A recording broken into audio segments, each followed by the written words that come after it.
ಒತ್ತಡದ ಜೀವನವಿದು. ಬೆಳಗ್ಗೆ ಎದ್ದರೆ ಆ ಕೆಲಸ ಈ ಕೆಲಸ, ನೂರಾರು ಜಂಜಾಟ. ಈ ಮಧ್ಯ ಆರೋಗ್ಯನೇ ಮರೆತಾಗಿದೆ ನಾವು. ದೇಹ ನಮಗೋಸ್ಕರ ಏನೆಲ್ಲ ಮಾಡುತ್ತೆ, ಆದರೆ ನಾವು ದೇಹಕ್ಕೋಸ್ಕರ ಏನು ಮಾಡ್ತಾ ಇದ್ದೀವಿ?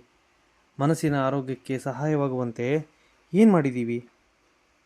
ಎಲ್ಲರೂ ಓಡುವ ಕುದುರೆಯಂತೆ ದಿನ ಬೆಳಗಾಗುತ್ತಲೇ ನಾ ಮುಂದು ತಾ ಮುಂದು ಅಂತ ಓಡ್ತಾ ಇರ್ತೀವಿ.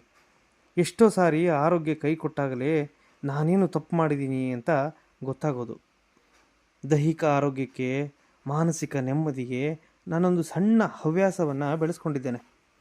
ಒಂದು ಪುಸ್ತಕ ಓದೋದು, ಇಲ್ಲವೇ ತೋಚಿದ್ದು ಗೀಚುವುದು. ಅದರೊಟ್ಟಿಗೆ ರಜೆಗಳು ಸಿಕ್ಕಾಗೆಲ್ಲ ಬೆಟ್ಟ ಗುಡ್ಡಗಳನ್ನು ಅಲಿಯೋದು.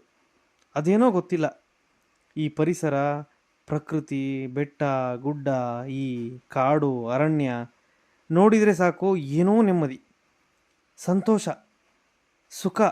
ಮರಗಳನ್ನು ನೋಡ್ತಾ ಇದ್ದರೆ ನಾನೆಷ್ಟು ಕಿರಿಯೆ ಎಂದು ಭಾಸವಾಗುತ್ತೆ. ಬೆಟ್ಟ ಗುಡ್ಡ ನೋಡ್ತಾ ಇದ್ದರೆ ನಾನು ಅದರೆದುರು ಶೂನ್ಯ ಅಂತ ಅನಿಸುತ್ತೆ. ಜೊತೆಗೆ ಪ್ರೀತಿನೂ ಹುಟ್ಟುತ್ತೆ. ಕಾಲುಗಳು ಈ ಕಲ್ಲು ಮಣ್ಣು ಹುಲ್ಲು ಏನೆಲ್ಲ ತಾಕಿ ನಡೆಯುತ್ತಿದ್ದರೆ ಆಯಾಸ ಮರೆತು ಮೈಲಿ ನಡೆದುದನ್ನೇ ಮರೆಯುತ್ತೆ. ಈ ಪಟ್ಟಣದ ಕೆಟ್ಟ ಗಾಳಿ, ಕರ್ಕಶ ಶಬ್ದ, ತುಳುಕಾಡುವ ಜನಜಂಗುಳಿ, ಇದರ ಮಧ್ಯ ಸಂಸಾರದ ತಾಪತ್ರಯಗಳು ಬೇರೆ. ಸಾಕು ಮಾಡುತ್ತೆ ಈ ಜೀವನವನ್ನು. ಅದಕ್ಕೆ ಅಂತ ಪ್ರಕೃತಿ ನನ್ನ ಪದೇ ಪದೇ ಕೈ ಬೀಸಿ ಕರೆಯುತ್ತೆ.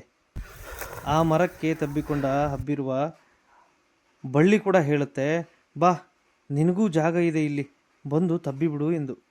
ಜುಳು ಜುಳು ಹರಿಯುವ ಜಲಪಾತ ಹೇಳುತ್ತೆ, ನನ್ನ ಸವಿಯ ಸವೆದು ದಾಹ ತೀರಿಸಿಕೊಂಡು ಒಮ್ಮೆ ಮಿಂದು ಹೋಗಬಾರದೆ ಎಂದು. ಆ ಮೋಡದ ನೆರಳು ನನ್ನ ಕಂಡು ನಾಚಿ ಬೆಟ್ಟದಂಚಿಗೆ ಸರಿದಂತೆ ಕಾಣುತ್ತೆ. ಆ ಸಣ್ಣ ಮಂಜಿನ ಹನಿಗಳು ನನ್ನ ಸೋಕಿ ತಣ್ಣನೆ ಅನುಭವ ಕೊಡುತ್ತೆ.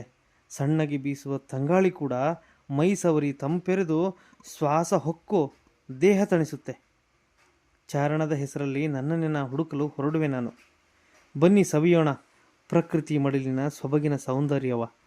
ಸುತ್ತೋಣ ಸುಂದರ ಮಲೆನಾಡ ಬೆಟ್ಟ ಗುಡ್ಡಗಳ. ಆರೋಗ್ಯಕ್ಕೊಂದು ದಾರಿ ಹುಡುಕಿ ನೆಮ್ಮದಿಗೊಂದು ತಾಣ ಸೇರುವ.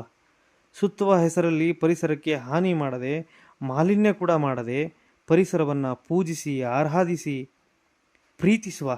ಏನಂತೀರಾ? ಸರಿ ಎನಿಸಿದರೆ ಮೆಚ್ಚುಗೆ ಇರಲಿ, ಏನಾದರೂ ತಪ್ಪಿದ್ದರೆ ದಯಮಾಡಿ ಮನ್ನಿಸಿ. ಧನ್ಯವಾದಗಳು. ಇಂತಿ ರಮೇಶ.